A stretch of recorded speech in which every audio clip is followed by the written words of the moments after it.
तो भाइयों, European union ने एक ज़बरदस्त का झटका दे दिया है रशिया को, और रशिया के जितने भी मित्र कंट्रीज़ हैं उनको बहुत ही तगड़ा वाला झटका दिया है भाई। यूरोपियन यूनियन ने क्या किया है? यूरोपियन यूनियन ने तो भाई 18वां सैंक्शन लगा दिया है रशिया के ऊपर। इसका डायरेक्ट और इनडायरेक्ट इंडिया चाइना पे भी इसका असर पड़ेगा, ठीक है।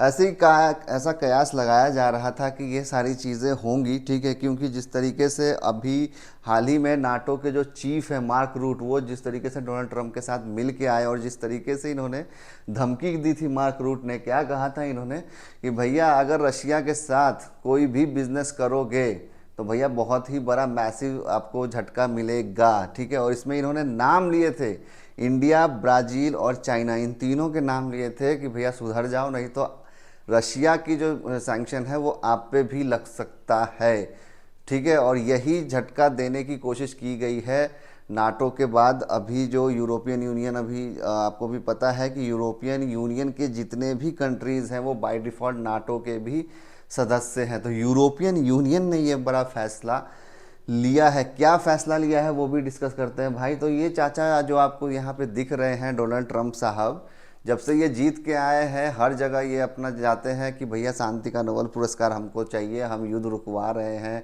देखो, भारत और पाकिस्तान का युद्ध हमने रुकवा दिया, ऑपरेशन सिंदूर हमने रुकवा दिया, है ना।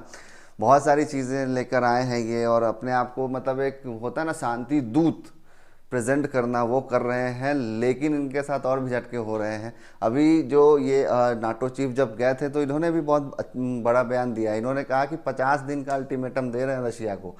अगर 50 दिन में रशिया ने शांति समझौता नहीं किया यूक्रेन के साथ तो भैया रशिया पे हम और भी प्रतिबंध लगाएंगे। लेकिन पुतिन साहब हैं, मानने का नाम ही नहीं ले रहे हैं। पुतिन साहब लगातार यूक्रेन पे अटैक कर रहे हैं, और इस बार जो अटैक किए हैं इन्होंने जेलेंस्की का जो घर है, जो पैतृक घर था उसको भी मतलब तहस नहस कर दिया है। हैवी बॉम्बार्डिंग वहाँ पे रशिया ने की है यूक्रेन में घुस के, ठीक है। और ज़बरदस्त वाला किया है भाई, ज़बरदस्त। आए दिन मतलब खबर आ रही है कि रशिया कुछ ना कुछ अटैक वहाँ पे यूक्रेन के अंदर जाके कर रहा है। इन्हीं सब चीज़ों को देखते हुए रशिया पे किस तरीके से प्रेशर बनाया जाए, मतलब इसके लिए ही यूरोपियन यूनियन ने ये कदम उठाया है। ये जो आप पीछे तस्वीर देख रहे हैं ये हैं यूरोपियन यूनियन की चीफ हैं। इनका नाम है उर्सुला वॉन डर लियन, जो कि अभी वर्तमान में प्रेसिडेंट हैं ईयू की, ठीक है। इनके बाद अगर हम ये बात कर रहे हैं तो ये मैप जो आपको दिख रहा है इसमें ब्लू कलर के जितने भी कंट्रीज़ हैं वो यूरोपियन यूनियन का हिस्सा हैं, जैसे पोलैंड, सूडान, ठीक है, जर्मनी। इसके अलावा पहले इंग्लैंड भी इसका हिस्सा हुआ करता था, लेकिन बाद में इंग्लैंड अपने आप को यूरोपियन यूनियन से अलग कर लिया। लेकिन इंग्लैंड इसका नाटो का हिस्सा है। ये जो आप तस्वीर देख रहे हैं ये वाइस प्रेसिडेंट है यूरोपियन यूनियन की, कार्ला क्लास, और इनके द्वारा ही ये जानकारी दी गई है कि हमने 18वां सैंक्शन जो है लगाया है रशिया के ऊपर। क्या सैंक्शन लगाए हैं उसके बारे में भी थोड़ा सा देख लेते हैं भाई। देखो, ये सैंक्शन जो है रशिया पे लगा है, लेकिन इसका असर इंडिया पे भी होने वाला है। क्या सैंक्शन है? तो पहला जो सैंक्शन इन्होंने लगाया है कि प्राइस जो ऑस्ट्रेलिया की जो रशिया की जो क्रूड ऑयल है उस पे इन्होंने क्या कर दिया है कि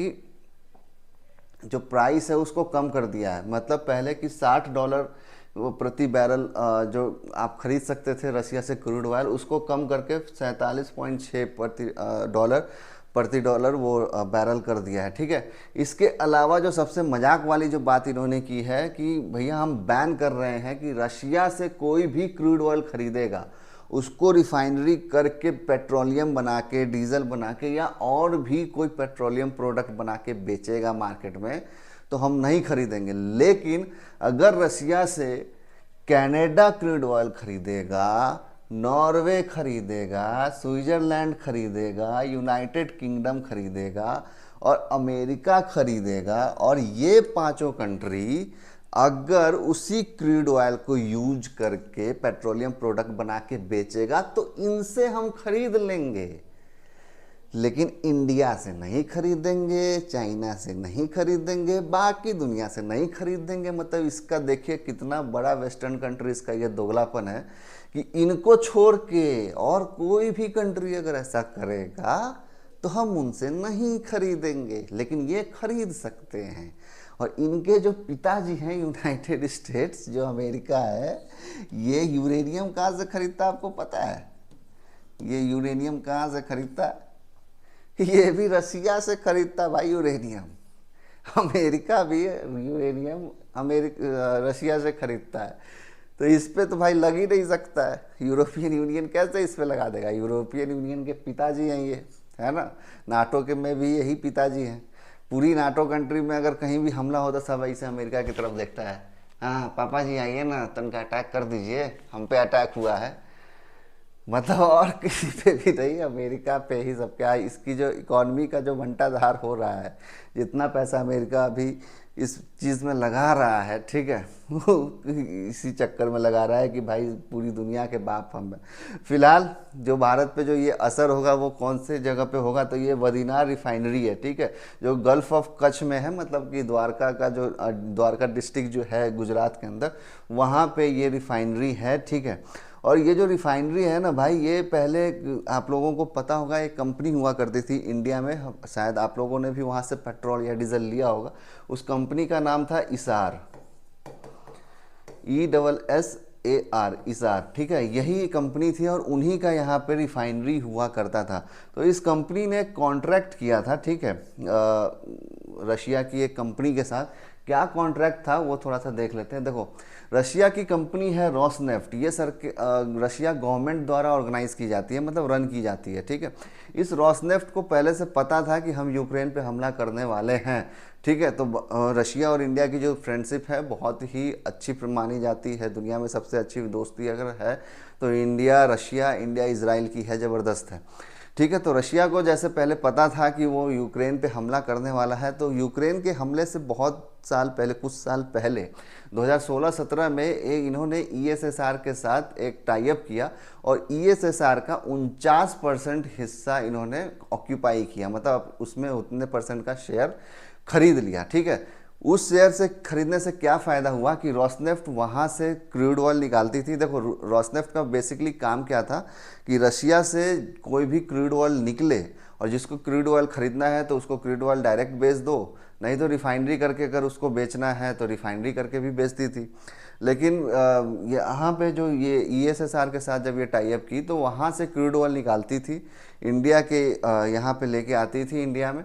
यहाँ पे रिफाइनरी में रिफाइनरी होता था, इसका रिफाइन किया जाता था, पेट्रोलियम प्रोडक्ट अलग निकाले जाते थे, डीजल अलग निकाला जाता था, उसके बाद फिर इसको बेचा जाता था लार्ज स्केल पे, ठीक है, चाहे वो यूरोप के अंदर बेचा जाए या कहीं भी पूरी दुनिया में बेचा जा रहा था, ठीक है। अभी जो सैंक्शंस लगे हैं उस सैंक्शन से असर तो इस पर पड़ेगा ही, बिल्कुल पड़ेगा, क्योंकि अब सस्ता हो गया है क्रूड ऑयल का दाम, ठीक है। $60 जहाँ पे था वहाँ पे अब $47 कर दिया गया है प्रति बैरल। तो यहाँ पे थोड़ा सा झटका पड़ेगा। इससे इंडियन गवर्नमेंट को क्या फ़ायदा होता था, क्योंकि ESSR जो इसार है वो तो प्राइवेट कंपनी है, तो गवर्नमेंट को फ़ायदा होगा ना भाई, क्योंकि टैक्स आएंगे गवर्नमेंट के पास। जब टैक्स आएंगे तो मोटा टैक्स आएगा, ठीक है। अब जब रशिया बेच ही नहीं सकता है तो टैक्स की जो मोटा टैक्स आता था वो कम आएगा। देखो, यूरोपियन यूनियन नहीं खरीदेगा, लेकिन और भी तो कंट्रीज़ हैं जो खरीदेंगे, ठीक है। और इससे पहले भी जो सैंक्शंस लगे थे ना, यूरोपियन यूनियन ने जो सैंक्शंस लगाए थे वो कैसे हो रहा था? देखो, जब लॉजिस्टिक शिप्स कहीं पे भी जाती है, किसी भी कंट्री में जाती है, तो वहाँ पे जाके वो अपना सामान, कोई भी लॉजिस्टिक शिप की आप उठा के देख लो, जरूरी नहीं है कि पेट्रोलियम लॉजिस्टिक शिप ही हो, कोई बहुत सारे जो भी प्रोडक्ट हैं, मैन्युफैक्चरिंग चीज़ें जब दूसरे कंट्रीज़ में जाती है तो वो शिप के द्वारा जाती है, समुद्र के रास्ते होते हुए जाती है, वहाँ पे उसको उतारा जाता है, उसके बाद फिर वो उसी हिसाब से डिस्ट्रीब्यूट होता है वहाँ की मार्केट में, ठीक है। पेट्रोलियम जब ये रशिया और यूक्रेन वॉर हुआ तो जब रशिया पे सैंक्शंस लगे तो ये इसी तरीके से हो रहा था। इंडिया में आता था, रिफाइनरी होता था, यूरोपियन यूनियन में यूरोप में जाता था, लेकिन यूरोपियन जो कंट्रीज़ हैं वो अपने सीमाओं पे, मतलब अपने बॉर्डर्स पे उसको नहीं आने देते थे, ठीक है। तो बॉर्डर से कुछ दूर पहले ही वो शिप्स रुक जाती थी, फिर वो कंट्रीज अपना कोई एक लॉजिस्टिक शिप भेजती थी, वहाँ से फिर वो पेट्रोलियम लोड होता था एक शिप से दूसरे शिप में, और फिर वो लेके यहाँ पे अपने कंट्री में आते थे। तो इस तरीके से भारत भी पैसे बना रहा था, रशिया भी पैसे बना रहा था, दोनों का इकॉनमी अच्छा चल रहा था। लेकिन अब ये बैन लगा दिया गया है कि रशिया के जो क्रूड ऑयल हैं उससे किसी भी प्रकार का अगर पेट्रोलियम प्रोडक्ट बनाया जाएगा तो वो भी हम नहीं खरीदेंगे।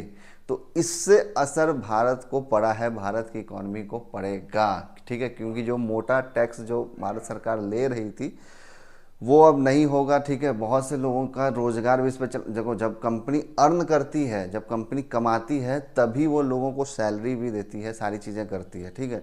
तो इसका असर भारत में पड़ेगा, भले ही ज़्यादा लार्ज स्केल पे ना पड़े, लेकिन पड़ेगा, ठीक है। इसके अलावा एक और कंपनी है जिस पे ये असर पड़ने की संभावना है, और पड़ेगा भाई, ठीक है, पड़ेगा। रीज़न मैं बता देता हूँ।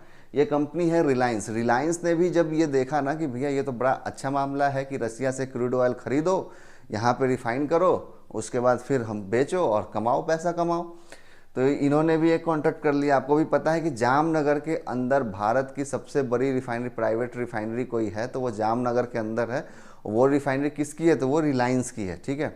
गुजरात के जामनगर के अंदर वो रिफाइनरी है। अच्छा, तो वो जो रिफाइनरी है, मुकेश अंबानी ने क्या किया, पिछले साल इन्होंने भी रोसनेफ्ट के साथ एक कॉन्ट्रैक्ट साइन किया। उसमें क्या किया है इन्होंने कि हम हर साल आपसे 12 से 13 बिलियन का आपसे वो खरीदेंगे, क्रूड ऑयल खरीदेंगे, उसको हम अपने जामनगर की रिफाइनरी में रिफाइन करेंगे और हम भी उससे बेच के पैसा कमाएंगे। लेकिन अब क्या हुआ है कि यूरोपियन यूनियन ने साफ ही बैन कर दिया कि रशिया से अगर आप क्रूड ऑयल खरीदोगे, उससे कोई प्रोडक्ट बना के बेचोगे तो हम नहीं खरीदेंगे, ठीक है। तो इन पे भी झटका लगा है, क्योंकि खरीदेंगे तो वहीं से ना भाई। अब वो ठीक है, ये हो सकता है कि रिलायंस यहाँ पे गेम खेले और जब बेचने का टाइम हो तो बोल दे कि भैया हमने रशिया से कुछ भी नहीं खरीदा है, ठीक है, हम बाहर से खरीद रहे हैं। कोई बहुत सारे कंट्रीज़ हैं दुनिया में जो क्रूड ऑयल बेचते हैं, ठीक है, रशिया अकेला थोड़ी ना है। तो ये बोल सकते हैं कि भैया हम रशिया से नहीं खरीदे हैं, ये किसी और कंट्री से हमने खरीद के आपको बेचा है, उसको पेट्रोलियम बना के या जो भी बना के। लेकिन असर तो है। अब इसमें थोड़ा सा दिमाग इनको लगाना पड़ेगा कि कैसे मार्केट में इसको बेच सकते हैं, वो कर सकते हैं, ठीक है। लेकिन वही इसार और रोसनेफ्ट की अगर टाइप की बात करें तो वहाँ पे तो असर पड़ेगा, क्योंकि वहाँ पे सबको पता है कि भाई 49% शेयर तो ऑस्ट्रेलियन कंपनी का ही है, 51% शेयर जो है इसार का है, ठीक है। तो इसार तो ऐसा है नहीं कि वो अपना सब कुछ कर लेगा, मतलब अपनी मर्जी से कुछ भी चला देगा वहाँ पे, है ना। तो वहाँ पे असर पड़ेगा, थोड़ा बहुत ही भी असर पड़े, लेकिन पड़े। रिलायंस उस असर से निकल सकता है, क्योंकि ये डायरेक्टली तो इसका कोई है ही नहीं, इसमें रोसनेफ्ट का कोई भी शेयर नहीं है इसके अंदर। तो डायरेक्ट वे में रिलायंस पे तो सैंक्शंस नहीं लगे हैं, लेकिन जिस तरीके से सैंक्शंस लगाए गए हैं वो अपने आप में बहुत बड़ा चैलेंज है, ठीक है। तो इसका असर क्या होगा आने वाले टाइम पे और किस तरीके से इंडियन गवर्नमेंट को इसका लॉस उठाना पड़ेगा, वो तो देखने की बात होगी। हालांकि इंडियन गवर्नमेंट की तरफ से ये क्लियर कर दिया गया है कि भैया वेस्टर्न कंट्री हमें ना सिखाए कि हमको कहाँ से क्या खरीदना है, जो हमारे लोगों के इंटरेस्ट में होगा वो हम करेंगे, ठीक है। और बात सही भी है भाई कि कोई तीसरा आके मेरे को थोड़ी ना बताएगा कि मेरा दोस्ती किसके साथ, मेरे को किसके दोस्ती करना है, मेरा दोस्ती किसके साथ होगा, नहीं बता सकता है भाई। मेरी मर्जी है, मैं जिससे भी अपना दोस्ती करूं। और इतना ही अगर अच्छे हैं ये लोग, ठीक है, इतने ही अच्छे हैं ये लोग, तो वो 5 कंट्री का भी नाम हटा देते कि भैया अमेरिका भी बेचेगा तो नहीं खरीदेंगे, यूनाइटेड किंगडम भी बेचेगा तो नहीं खरीदेंगे, नॉर्वे भी बेचेगा तो नहीं खरीदेंगे। लेकिन ऐसा तो आपने किया नहीं, आपने एक्सेप्शनल डाल दिया कि भैया ये 5 कंट्री से हम खरीद लेंगे, बाकी का अगर कोई ऐसा करेगा तो हम नहीं खरीदेंगे। तो ये आपका दोहरा रवैया बताता है। फिलहाल इस वीडियो में इतना ही। आपको वीडियो अच्छी लगी होगी तो लाइक ज़रूर कर देना, ठीक है। तो मिलते हैं अपने नेक्स्ट वीडियो में, तब तक के लिए गुड बाय, टेक केयर, जय हिंद।